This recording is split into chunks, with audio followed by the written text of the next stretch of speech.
जब भी प्रेम की बात होती है तो भगवान श्री कृष्ण का नाम सबसे पहले आता है। श्री कृष्ण को प्रेम और स्नेह का प्रतीक माना जाता है। पुराणों के अनुसार श्री कृष्ण की 16,108 रानियां थीं। श्री कृष्ण की मुख्य रानियों में रुक्मणी सत्यभामा का नाम शामिल है। इसके अलावा बाल अवस्था में श्री कृष्ण के गोकुल में गोपियों संग रासलीला की कहानियां आज भी मशहूर हैं।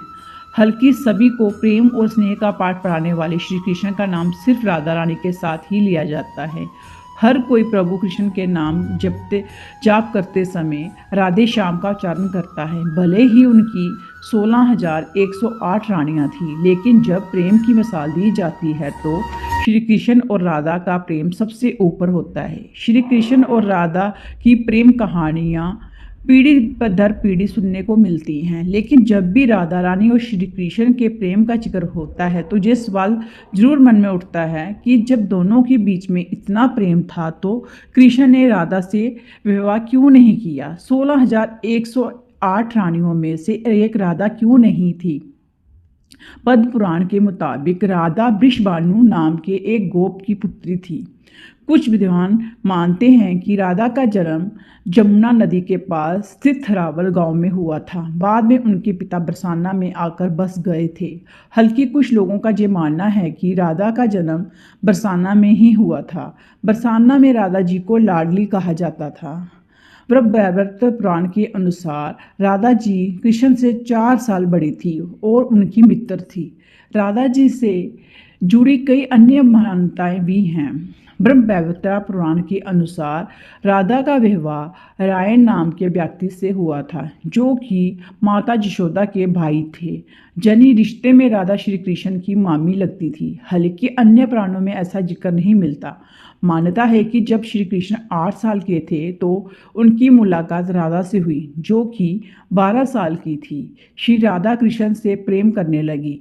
दोनों एक दूसरे से विवाह भी करना चाहते थे। जब ये बात राधा के घर वालों को पता चली तो उन्होंने राधा को घर में कैद कर दिया। वह लोग राधा और कृष्ण की विवाह के लिए इसलिए भी खिलाफ थे क्योंकि राधा की मंगनी हो चुकी थी। कहा जाता है कि श्री कृष्ण ने राधा रानी से शादी करने की हट कर दी थी। इस पर माता यशोदा और नंद बाबा उन्हें श्री ऋषि गार्ग के पास ले गए। ऋषि गार्ग ने भी कान्हा को बहुत समझाया। इसके बाद कान्हा का मथुरा बुलावा आ गया। वह हमेशा के लिए वृंदावन छोड़कर मथुरा चलेगी। उन्होंने राधा से वादा किया था कि वह वापस लौटेंगे, लेकिन वह कभी वापस नहीं आए। ना ही राधा जी के मथुरा या द्वारका जाने का कोई जिक्र मिलता है। राधा और श्री कृष्ण का विवाह ना होने के कई कारण बताए जाते हैं। इसमें से एक कारण नारद जी का श्राप भी माना जाता है। रामचरितमानस के बालकांड के अनुसार माता लक्ष्मी के स्वयंवर में नारद जी भी जाना चाहते थे। भगवान विष्णु ने नारद जी के साथ छल करते हुए उन्हें खुद का स्वरूप देने के बजाय बानर का स्वरूप दे दिया, जिसकी वजह से माता के स्वयंवर में नारद जी का काफ़ी उपहास हुआ। जब नारद जी को इस बात का पता चला तो वह वैकुंठ जा पहुंचकर विष्णु जी से बहुत नाराज हुए और श्राप दिया कि उन्हें पत्नी का वियोग सहना होगा। यही वजह है कि श्री रामचंद्र अवतार में उन्हें सीता का वियोग सहना पड़ा और कृष्ण अवतार में देवी राधा से उनका विवाह ना हो सका, क्योंकि देवी राधा ने ही श्री कृष्ण से विवाह के लिए मना कर दिया था। राधा यशोदा पुत्र कन्हैया से प्रेम करती थी, लेकिन जब वह मथुरा गए तो राधा रानी खुद को महलों की जीवन के लिए उपयुक्त नहीं मानती थी। लोग चाहते थे कि श्री कृष्ण एक राजकुमारी से विवाह करें, इसलिए राधा ने श्री कृष्ण से विवाह ना करने की ठान ली थी। ये भी कहा जाता है कि राधा को महसूस हो चुका था कि श्री कृष्ण भगवान का अवतार हैं। वह खुद को एक भक्त मानने लगी थी। राधा श्री कृष्ण की भक्ति में लीन हो चुकी थी। वह भगवान से विवाह नहीं कर सकती थी।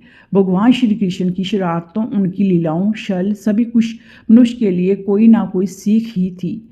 राधा से विवाह करना भी मनुष्यों को प्रेम की असली परिभाषा से परिचित कराना था। कहा जाता है कि एक बार देवी राधा ने कान्हा से पूछा कि वह उनसे विवाह क्यों नहीं करना चाहते।